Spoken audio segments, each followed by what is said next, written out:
year, county funding would increase by $107.5 million. However, the amount of recurring dollars needed to support the proposed budget is $119.9 million due to last year's funding, including $12.5 million in one-time funds. That facilitates the long-term sustainability of the trust. The coalition envisions that a major portion of the county's FY23 $30 million startup funding would immediately be invested, as with other county non-reverting special fund monies, to help assure a long-term funding stream for housing programs and projects. As you develop your FY23 budget proposal, we ask that you take advantage of this unprecedented financial opportunity. Thank you, Jackie, and all of those who continue to advocate for a full spectrum of housing affordability. And thank you for your work and testimony in the Housing Trust Fund. And I'm very hopeful that the council will be seeing things the same way that we do this upcoming year. So that takes us to the Howard County Department of Housing and Community Development Housing Opportunities Trust Fund, which is Delegation Bill 522. So colleagues, this is, as you know, implementing a recommendation from the Housing Opportunities Master Plan to establish a Housing Opportunities Trust Fund, which is a non-lapsing fund dedicated to increasing affordable housing options. It is, as I said, it's a recommendation of the master plan that the county administration supports, and I'd ask for your support. Happy to answer any questions. Delegate Feldmark, where is the fund funded from? Is it out of general funds, or is it a special fund that creates this fund? So this does not create or dedicate any specific funding. It only creates the trust fund, which the county can appropriate funds to. So those funds would be appropriated through the normal budgetary process. Okay, thank you so much. Other questions? Delegate Feldmark, I remember at the public hearing there was there were some questions from one council member, maybe two, I don't remember, but could you summarize why this would be important for us to set up versus how that member wanted to see it move forward? Sure. So I don't think there was a specific proposal of how else it might move forward. I think the concern that was raised was a question about violating the county's home rule rights, with a concern that this was housing policy that should be set at the county level. I did consult with the Attorney General's office. They do not have concerns about this being a violation of home rule.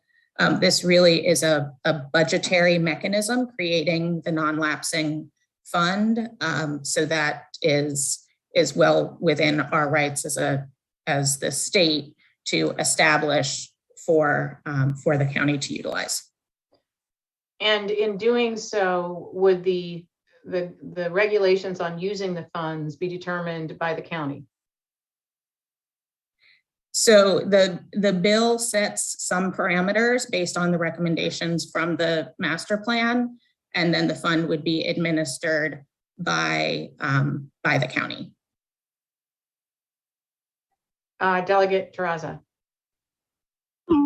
Okay, so just to clarify, so they can set up this fund themselves, right? I mean, couldn't they set up a fund? Not they can't set up a non-lapsing fund. Oh, they can set up a fund, but they can't do a non-lapsing fund? Right. And so because what they can set up is they could fund a specific pot of funding, right? But that would lapse at the end of the fiscal year and have to be reappropriated each year. They can't legislatively create a non-lapsing fund. So that's why the administration and the housing advocates are looking for this state legislation to establish the fund. Okay, well, I'm super glad you're doing this and we can talk offline. I'm just confused because of all the conversations we had about Housing Opportunity Trust Fund and downtown, but we can talk offline. I'm glad you're doing this. Any other questions?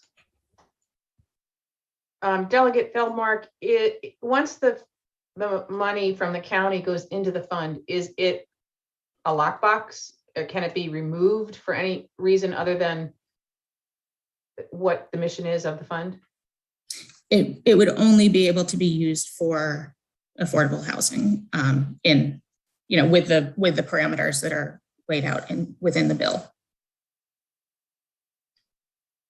So this is a way to give some stability and security to the long-range affordable housing mission in Howard County, because the funds would be there. They wouldn't be lost every year. And you would be able to do probably better long-term planning, not subject to the whims of every annual budget. Absolutely. And that is part of why the non-lapsing fund is important, because a number of these projects take several years of planning. And if you think you have funding, but then next year something else takes priority and the funding evaporates because it's not reappropriated, that you're back to square one. And do other jurisdictions have this fund? I believe so, but I am not positive. I can get you confirmation on that if you'd like, but. I was just curious. Senator Hester? Thank you, Madam Chair, and thank you, Delegate Feldmark, for your leadership on affordable housing. I had two quick questions. I was trying to remember. First, I assume that the county testified in support of this bill and didn't have any amendments. Correct. Yeah, I worked with the administration and the housing department on developing it. I assume so. And the second question is, so the fund consists of money appropriated from the county's budget process and any gift or grant of money made to the fund. I think that's awesome. Does that mean that the private sector and or wealthy individuals or estates could contribute to the fund? Yes, and that provision is there so that any funding source could be incorporated. Right. Awesome. So it could be a real public-private, option. Thank you. Delegate Kittleman. Thank you. The bill doesn't seem to contain any, and maybe it doesn't need it, any instructions as to how the fund would be set up and who would govern. Is it just a matter of having that housing department of housing create the fund and then use it in their budget? I'm just not sure that. It just seems like, I don't know how it would be handled, other than the bill does say what the money would go to, but how do we know who is going to be making these decisions? Yeah, so the fund and the use of the funds would be administered by the Department of Housing and Community Development.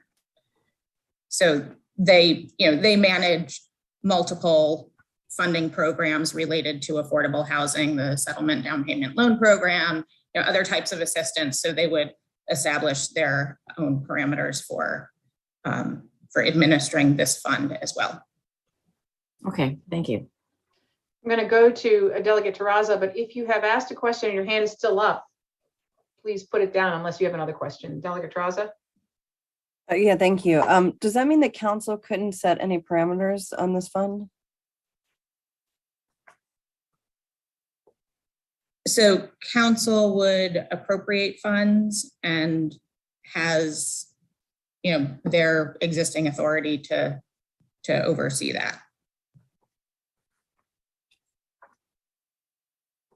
So they can set parameters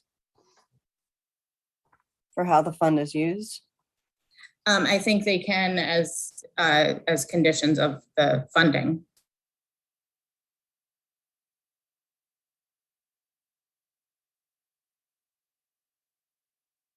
But they can't generally put, I'm confused. So they can't generally put conditions on the fund? I mean, they can't legislate about the fund?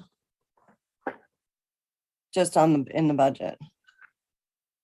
Well, I mean, they still have the ability to legislate around housing policy, so. Oh, okay. So they can still do it through policy. I mean, this certainly doesn't take away any Okay, authority. I think that was part of the concern that was raised with the sort of home rule argument, but this does not impact their authority on housing policy at all. okay, thank you. Are there any other questions? Seeing none, do we have a motion?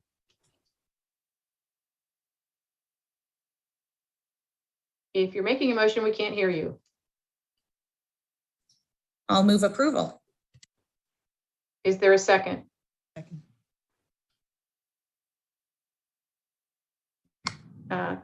Senator Hester seconded. It was Delegate Hill. Ms. Rubling, will you please call the roll? Senator Lamb, Yes. Delegate Watson, Yes. Senator Hester, Yes. Delegate Atterbury, Yes. Delegate Ebersol, Yes. Delegate Feldmark, Yes.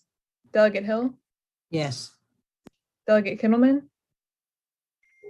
I think it's a good idea, but I'm uncomfortable with the open-endedness of this bill and we'll vote no. Delegate Novotny, Yes. Delegate Tarasa. Yes, The motion passes. Thank you. Thank you. Senator Lamb, would you like to take the next one?